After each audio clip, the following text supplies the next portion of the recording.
you were blind. Can you hear me?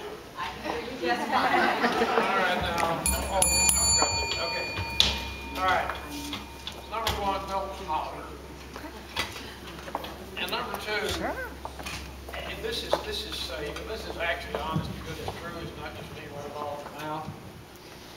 When you're interviewing anyone, okay, I don't do that. They're better off. You guys think you couldn't hear me in the back. Now you can. When you're interviewing anyone, it is always safest to ask everyone, do you need accommodations? How did you ever manage to get here on time? Oh, good. We were doing it differently in rehearsal. The best way to handle something like that, because what you're asking about is, are they able to meet the work hours of the operation? And the best way to find that out, instead of asking something stupid like that, is to quote the hours of operation, work hours, and ask if they can meet it. And that way, you're not violating anybody's law or anybody's feelings. It's a question you can ask anybody, and it's perfectly fine to ask it. The office hours for this position are from 8 to 5. Can you meet this job requirement? Yes, I can. That wouldn't be a problem at all. Wonderful. I need to ask you something. Did somebody else prepare your resume? I mean, surely you can't use a computer, right? I don't know, what ought we to call that lady asking that question? That's pre-1821, before the Missouri Compromise, before the Treaty of Ghent. All right, computers are with us. They're here to stay. And what you need, the way to handle this is to simply say, okay, this job requires certain types of software. You've got to be able to use Microsoft Office or whatever. List the software, and then ask the person, what's your experience with this? This job requires you to use a computer and work with software programs such as Word and Excel and Outlook. What's your experience with those programs? Actually, I have about 5 years experience using the program itself. I've used Word, Excel, and Outlook, and am considered to be an advanced user in all 3. Well, it's wonderful. And you seem to have a really solid work history, but we've never hired anyone quite like you. Here's the job description. Can you see this? Oh my. Ignorance is bliss, and she qualified. I've got another quote. Nobody ever went broke underestimating the intelligence of the American public. All right, audience. Anybody want to take a shot? Now she ought to ask out. Somebody's supposed to. That's on my script. Did we get that done? Okay. Okay, here we go. Okay. All right, let's see what the question was. Okay, the best way to handle this is to ask the question generically. Don't imply that the person has to disagree. Don't imply the person can't. Simply ask a question, and can you or can you not? It's a question you'd ask anybody. Now, since I'm no longer the audience, okay, I'm a moderator. All right, let's see how well this lady does at this. Here is a copy of the job description that was posted on our website. Are you able to see this? Actually, I was able to use my assistive technology, Zoom text, and I actually was able to view the job descriptions, and I'm able to read those details there. here, and I understand what it entails. Very good. So you can do all the essential functions of the job with or without accommodations? With accommodations. I can meet both of these, both with essential and non-essential. Thank you. Excellent. Okay, well, something I just need to ask you. Because of your blindness, do you have to go to the doctor a lot? Oh, my. Well, I don't know what to say. I'm supposed to say, okay, audience, take a shot. Yes, I'm the audience. Yes, I'm the shot. Let's see if I can come up with something here.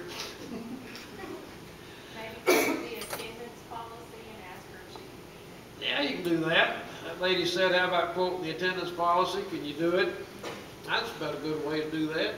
The other thing might have been, you can ask a person, in your previous employment, what was your attendance record in your previous employment. So, all right, audience, hey, that was a good question. Good answer there, person out there in the studio audience. All right, let's see what this lady does this time. How many days were you absent from your last job?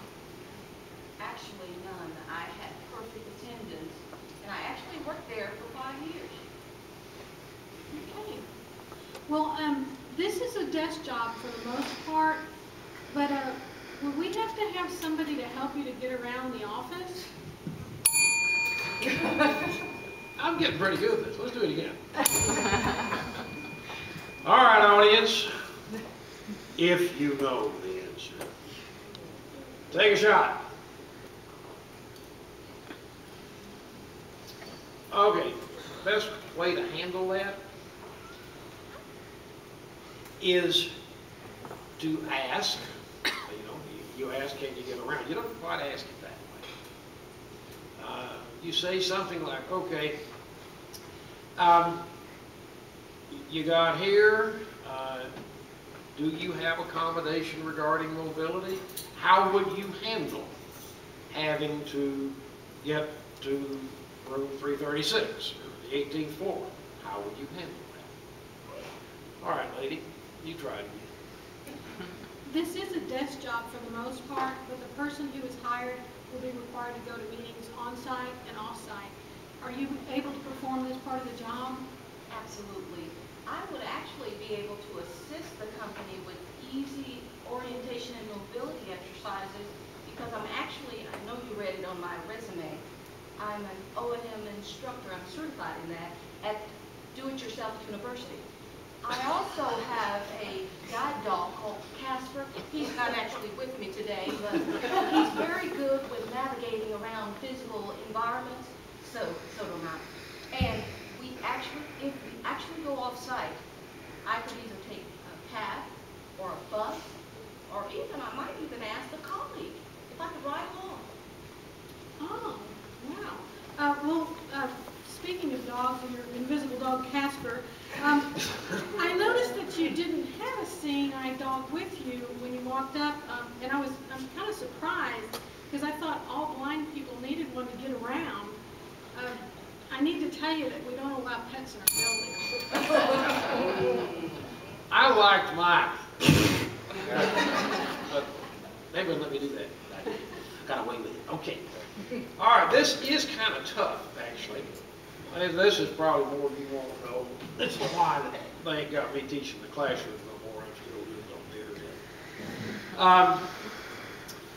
The Americans with Disabilities Act, aka PL 101-336, AK 42 USC 101 et sequitur, 45 CFR 29 et sequitur. Okay. Says two things. Number one, it uses the term reasonable accommodation. And it also uses the term that excuses an employer from reasonable accommodation. And that term is undue hardship. It's also undue burden or undue hardship. Now, a seeing eye dog is not a pet. It is a service animal, And as a service animal, it is recognized as a reasonable accommodation. There are two exceptions to seeing eye dog as a reasonable accommodation mentioned in the law. One is in an area where medical practice is carried out. One is in an area where food is prepared. And I got to look at it and I thought probably also a store that sells cats. But at any rate, a seeing eye dog is not a pet, or guide dog is not a pet. The animals do not interact with other people unless their master tells them they can. They're well trained. And by the way, unlike our little dog that we have at home named Porky, they don't pee on the carpet. They go outdoors to do that. Okay. Well, Michelle, thank you so much for coming in. Do you have any questions? Oh, just one. When will your job be posted? Ladies and